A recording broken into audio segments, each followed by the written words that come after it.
Welcome to the Flybubble Paragliding channel. We are free flight experts and equipment specialists helping you get the best flying experience. Welcome to another free Flybubble video. This time we're talking about the Super Savage. The Super Savage, that's Super's ENC rated lightweight wing. Three-liner. I've actually flown the Savage quite a lot, mainly in two sizes, the small and the medium. Straight away one of its standout characteristics is it's a climber. It climbs exceptionally well. It's one of the best climbing paragliders I've ever flown. It's meant to be a true ENC sports glider, and it's lightweight, only around 4 kilos for the size medium. So it's definitely a lightweight construction and relatively compact. So the Savage comes in 4 sizes, from extra small to ML, covering weight ranges from 65 kilos at the lower end of the smallest size up to 115 kilos at the top of the ML. Flat aspect ratio is 6.5, which is relatively high for the C class, although actually that's becoming more normal. There seems to be the mid-C gliders that are around the somewhere around the 6 aspect ratio, and then we've got the higher C gliders that tend to be around the 6.3 to 6.5 aspect ratio. It's got 67 cells, which is relatively high for the C class. The more cells you have across a glider, the better shape the whole glider can have, but particularly the leading edge.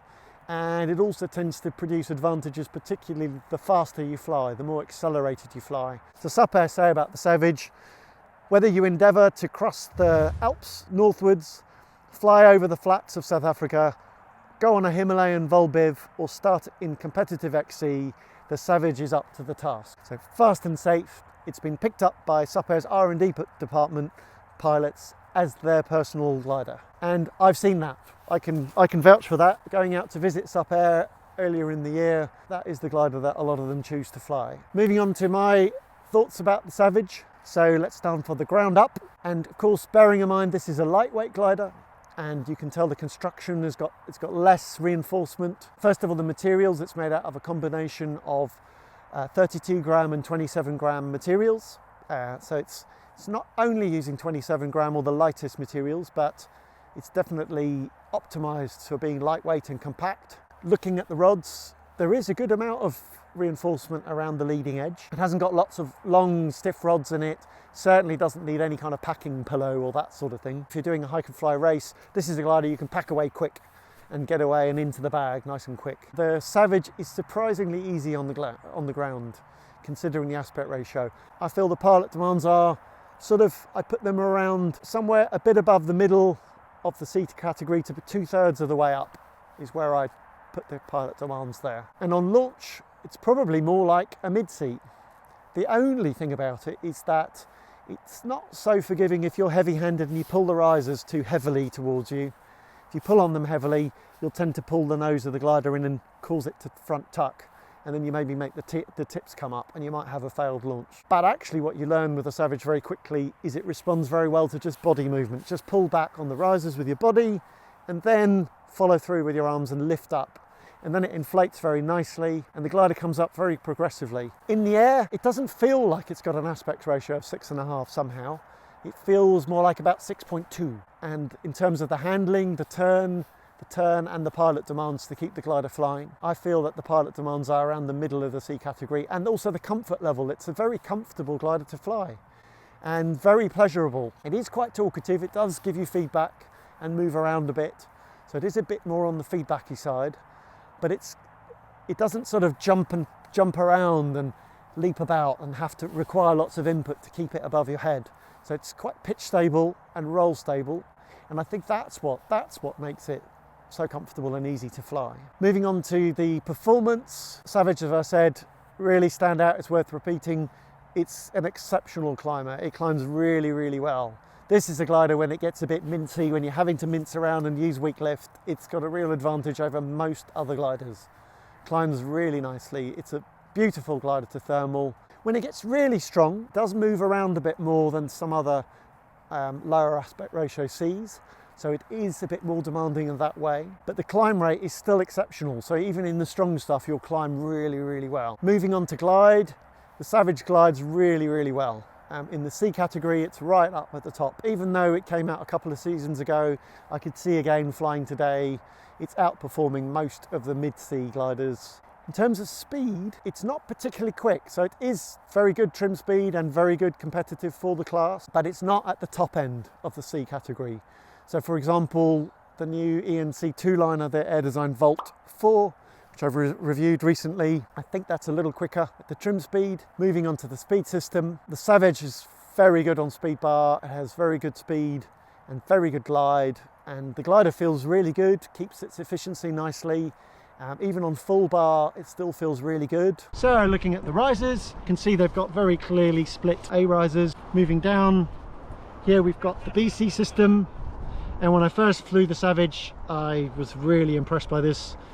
It was the best BC system I'd seen, and that's because they've done away with the B riser completely and replaced it with this thick Dyneema cord with two nice pulleys here. These are Ronstan 20mm pulleys. Great, excellent, and that means their pressure is like 50% less than BC systems without this kind of a system. It's very usable, and so I find myself using it a lot to control, not only just for adjusting my speed as I'm gliding along, but also for active piloting and catching collapses if there's turbulence. Then they've got little sticks on here, which are actually nice and dinky, very easy to grab and hold. The brake handles are quite minimalist. It's great that it does save a little bit of weight, but I personally prefer a handle that's a little bit more padded than that for comfort. Moving on to the speed system, it's interesting what they've done here. Normally a speed system on most gliders is on the outside of the risers. I have seen this on a few other gliders before, but they've put the speed system pulleys inside the A riser, which just means it's sort of nicely tucked away. And one nice benefit of it is that there's nothing for your lines to catch on, so that's quite nice. I think part of the reason that it's more of a mid-C feeling glider, because the stall point is very forgiving. Yes, it is. It's very forgiving. You can really fly the glider slowly in thermals, or coming into slope land or top land, or if you're having one of those landing in a field where it's very light and thermic and the wind's all over the place, so you're into wind one moment, downwind the next. It's very forgiving, considering it's a sports class glider. Big ears are very straightforward, they're easy. The Savage even has split A risers, which some higher performance gliders don't, and it has A's. They're very easy to get a hold of, very easy to pull in. The ears are actually quite stable, they're quite easy to hold.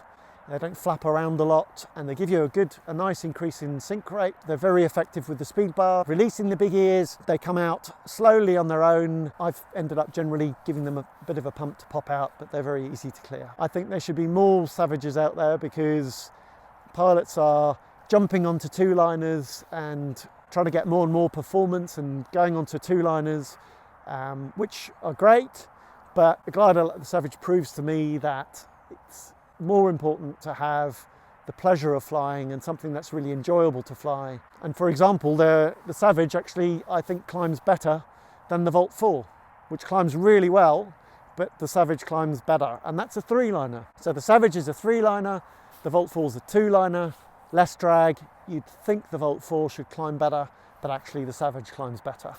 So, but the Volt 4 then has better speed and particularly better glide at full speed. So there you go, that's the balance you're looking at, and it's down to you to decide what's more important to you. Actually, I'm going to give a couple of criticisms. There we are, actually 2 criticisms.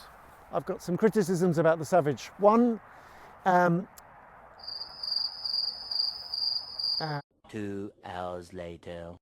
the brakes that they supply with the Savage, they're very nice and minimalist, and they're comfortable to hold. But I think for me personally that Supair have gone a little bit too much on the minimalist side. They're kind of a bit too flimsy. I am nitpicking, but they're a little bit flimsy to hold. And I also found, because the Savage has relatively long brake travel, I wanted to fly definitely with a wrap, so a classic half wrap. And because of the quite very minimalist brakes with very little padding, I was finding that one, the line was sort of slightly cutting into my hand if I didn't get the right position, and two, it's kind of slipping. My other criticism about the Savage is the name, but I think it's because in English, Savage sounds like it's scary, and the Savage is not scary at all. It's a very nice beast.